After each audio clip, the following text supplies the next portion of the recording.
Баршаңызға сәлем достар, менің YouTube арнама қош келдіңіздер.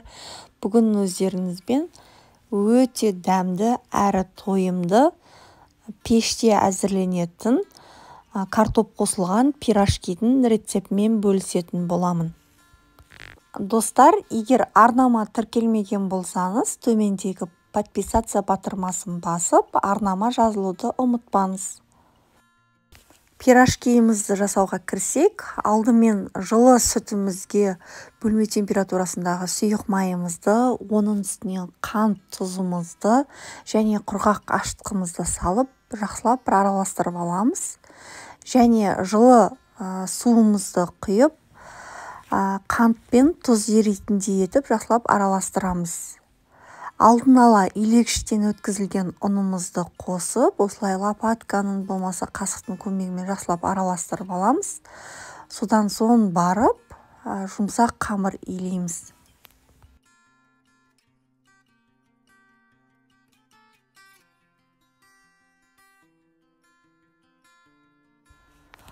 Қамырымыз біздің қолға сәл жабысып тұратындай болуы керек. Онды көп сеппеуге тырысыңыздар, сонда біздің пирожкиіміз өте жұмсақ болады.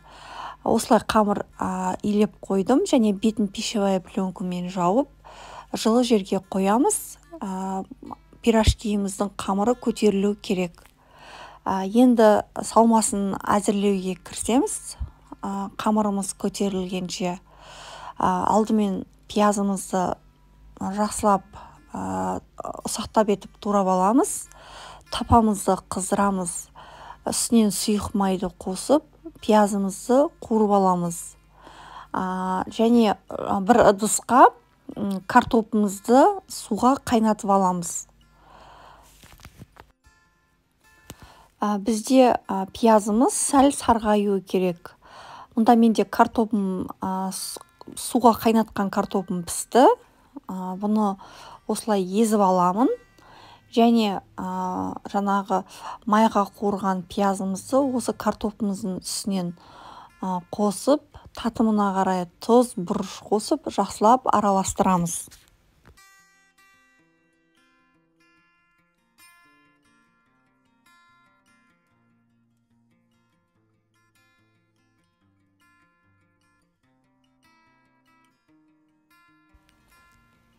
Ашып көтерілген қамырымызды осылай бір қайтарамыз. Ұнның болмаса сұйық майдың көмегімен қамырымызды бірнеше бөлшектерге бөлеміз.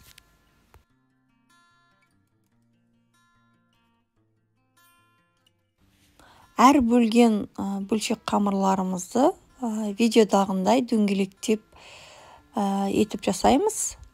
Және сол қамырларымыздың бетін пищевая пленкамен жауып қоямыз.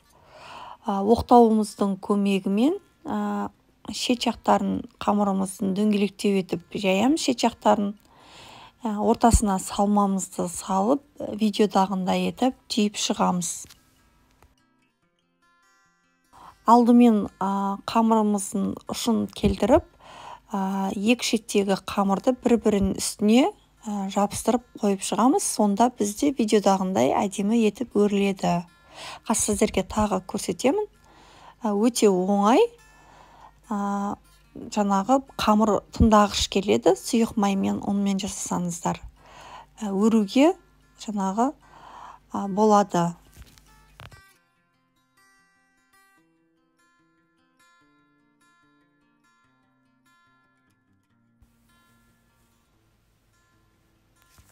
Сіздерге тағы екінші түйу әдісімен бөлісем, бұл өте оңай түйіледі.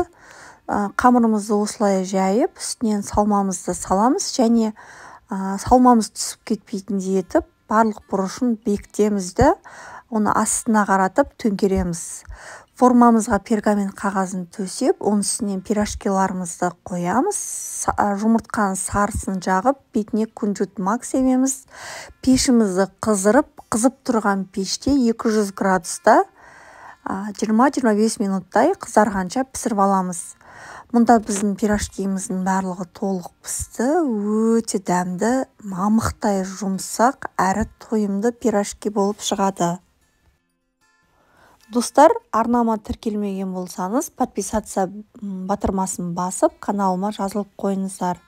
Алдағы уақытта көптеген дәмді, тойымды рецепттермен бөлісетін боламын.